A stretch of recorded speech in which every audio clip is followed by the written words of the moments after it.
Hi friends, welcome to Savi kitchen Kannada.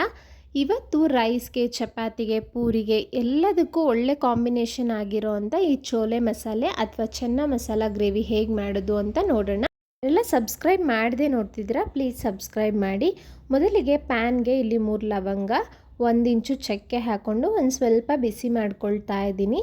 ನಂತರ ಇಲ್ಲಿ 1.5 spoon ಆಗೋಷ್ಟು ಧನಿಯಾ ಕಾಳು, ಒಂದು ಅರ್ಧ ಸ್ಪೂನ್ ಆಗೋಷ್ಟು ಜೀರಿಗೆನ ಹಾಕೊಳ್ತಾ ಇದ್ದೀನಿ. ಇವೆಲ್ಲವನ್ನು ಚೆನ್ನಾಗಿ ಹುರ್ಕೊಳ್ಳೋಣ, ಒಂದು ಸ್ವಲ್ಪ ಬಣ್ಣ ಚೇಂಜ್ ಆಗೋವರೆಗೂ.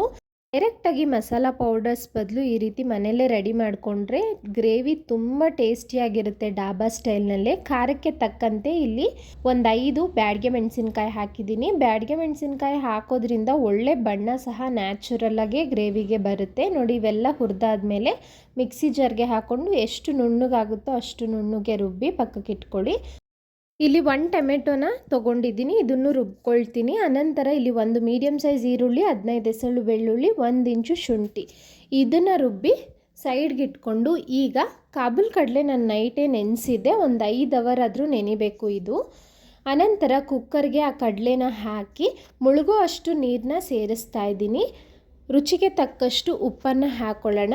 ಲವಂಗ, 1 ಇಂಚು ಚಕ್ಕೆನ ಹಾಕೊಳ್ತಾ ಇದ್ದೀನಿ. ಈ ರೀತಿ ಜೊತೆಲಿ ಬೇಯಿಸೋದ್ರಿಂದ ಫ್ಲೇವರ್ ಅನ್ನೋದು ತುಂಬ ಚೆನ್ನಾಗಿ ಬಿಡುತ್ತೆ. ಅದಕ್ಕೋಸ್ಕರ 1/4 ಟೇಬಲ್ ಸ್ಪೂನ್ ಅರಿಶಿನ ಹಾಕಿ ಇದನ್ನು 2 ವಿಸಿಲ್ ಕೂಗಿಸ್ಕೊಳ್ಳೋಣ.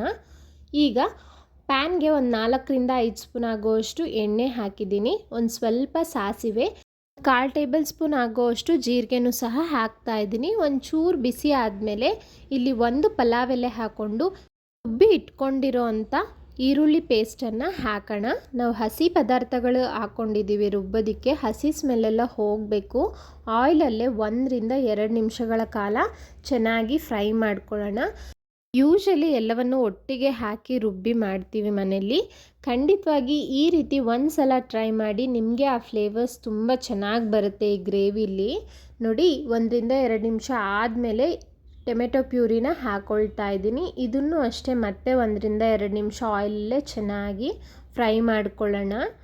2 ನಿಮಿಷದ ನಂತರ ಈ ರೀತಿ ಕುದಿಯೋದಕ್ಕೆ ಸ್ಟಾರ್ಟ್ ಆಗುತ್ತೆ ಅಲ್ಲ, ಈಗ ರುಬ್ಬಿ ಇಟ್ಕೊಂಡಿರೋ ಅಂಥ ಮಸಾಲೆನ ಹಾಕ್ಕೊಳ್ತಾ ಇದ್ದೀನಿ. ನೋಡಿ, ನಾನು ಅಳತೆ ಪ್ರಕಾರನೇ ತೋರಿಸಿದ್ದೆ, ಅಷ್ಟು ಮಸಾಲ ಪೌಡರ್ನ ಹಾಕ್ತಾ ಇದ್ದೀನಿ, ಉಳಿಸ್ಕೊಳ್ತಾ ಇಲ್ಲ. ಎಲ್ಲವನ್ನು ಚೆನ್ನಾಗಿ ಒಂದು ಸಲ ಮಿಕ್ಸ್ ಮಾಡ್ಕೊಳ್ಳೋಣ.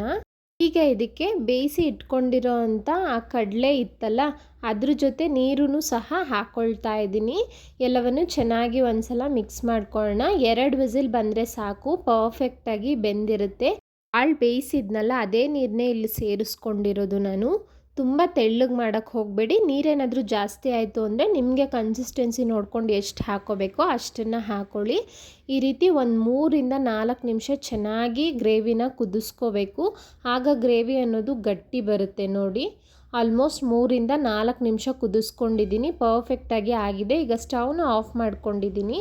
ನೋಡಿ, ಈ ರೀತಿ ಸ್ಮ್ಯಾಶರಿಂದ ಆ ಕಡಲೆನ ಒಂಚೂರು ಸ್ಮ್ಯಾಶ್ ಮಾಡ್ಕೊಳ್ಳಿ.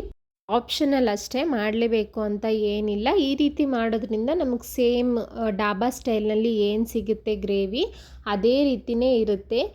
ಉಪ್ಪು ಖಾರ ಎಲ್ಲ ಪರ್ಫೆಕ್ಟಾಗಿತ್ತು. ಖಂಡಿತ ರೈಸ್ಗೆ, ಚಪಾತಿಗೆ, ಪೂರಿಗೆ, ಪರೋಟಾಗೆ ಎಲ್ಲದಕ್ಕೂ ಒಳ್ಳೆ ಕಾಂಬಿನೇಷನ್. ಯಾವುದಾದ್ರೂ ಒಕೇಶನ್ಸಲ್ಲೂ ಸಹ ನೀವು ಈ ರೆಸಿಪಿನ ಟ್ರೈ ಮಾಡ್ಕೋಬೋದು. ಇವತ್ತಿನ ಚೋಲೆ ಮಸಾಲೆ ನಿಮಗೆಲ್ಲ ಇಷ್ಟ ಆಯಿತು ಅಂದ್ಕೊಳ್ತೀನಿ. ವಿಡಿಯೋನ ಲೈಕ್, ಶೇರ್, ಕಮೆಂಟ್ ಮಾಡಿ. ಪ್ಲೀಸ್ ಯಾರೆಲ್ಲ ಸಬ್ಸ್ಕ್ರೈಬ್ ಆಗದೆ ನೋಡ್ತಿದ್ದೀರಾ ಸಬ್ಸ್ಕ್ರೈಬ್ ಮಾಡಿ. ಡೈಲಿ ಲಂಚ್ ಬಾಕ್ಸ್ ರೆಸಿಪಿನ ಶೇರ್ ಮಾಡ್ತಿದ್ದೀನಿ, ಇಂಟ್ರೆಸ್ಟ್ ಇರೋರು ಚೆಕ್ ಮಾಡಿ. Thank you.